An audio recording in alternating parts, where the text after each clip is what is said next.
1. Hello. Today we're looking at a 1970 red code correct convertible. And right now we're going through the underneath carriage and I'll show you some things about it. First of all, we start off, this is the tire tub and you can feel up underneath. It does have a spare that's in it and I push on it and it's got good air pressure. The chrome bumpers in the rear plate look to be original.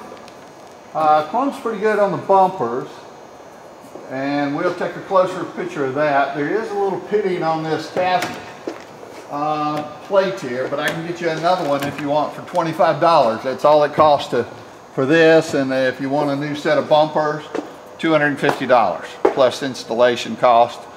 Just to give you an idea of how little it costs to really freshen up a beautiful older car.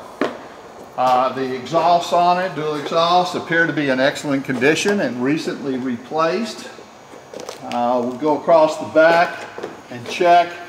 It's got fairly new replacement shock absorbers. You move the half shafts and the wheels, and there is the normal play in the half shafts. They call it a half shaft because the differential is in the middle. It's independent suspension, and coming out of the differential going to the wheels, it allows you you can put the camera down on me. Instead of a straight axle that when it hits a bump it goes like this is independent suspension, so one can move without affecting the other wheel. It's got rear disc brakes, the calipers are dry, and it's fresh metal. It appears to be fairly recent that the stainless steel brakes were added. You can also see over here that it's got new brake lines going to it. Moving forward, you always want to check out the frame all the way back to the back. It's in very nice condition. Your cross member. There's a little trick on the frame. If you can come around here, you want to stick your finger up in the holes. And this overhole over here is called a tie-down hook. This is where they put in the frame so they can transport the vehicles, and a little hook just goes in there. But stick your finger up and you can feel inside the frame, and if you feel crusty, rusty, you definitely don't want to go with a frame that's bad. Underneath, you can see the supports are good and solid. It's typical of what we call a rust-free Southern Corvette, as it hadn't been exposed to the elements. Of course, it's a 4-speed, and look at the linkage assembly. You can see where the exhaust is new and has been bolted up to the manifolds, and the cross members, the suspension up in front.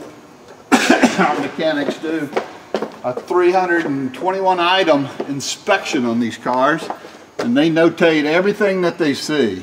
But in the video we hit the highlights.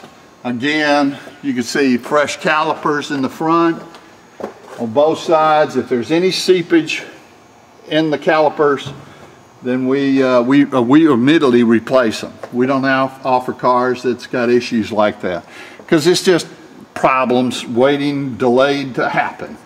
So it's best to go ahead and correct that, and then our customers are happy.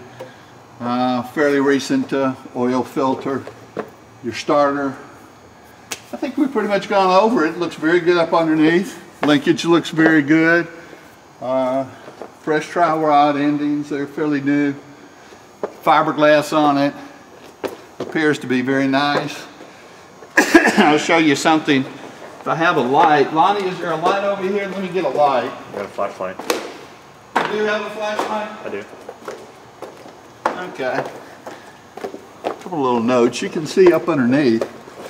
That's the original seam line from the factory, as the fiberglass is made in multiple panels. We like to check to see if the fiberglass is original. Let's check the other side. And as you can see, those are all factory seams. That is correct. And it gives you an indication if the car has been hit on any of the corners. We can go back and we can check the rear. And that's what it should look like. Very nice. And also check it over here. As you know, if it was hit, well, let me get the light right. And you can see it's nice and clean here. Generally, when they go to the body shop, people repair them. They aren't so concerned about the inside look, and oh my gosh, you can tell that some of them are a mess, but these are very nice, and it's the way they should be. So we'll put the Corvette down and we'll go over some of the other details underneath the engine compartment and interior.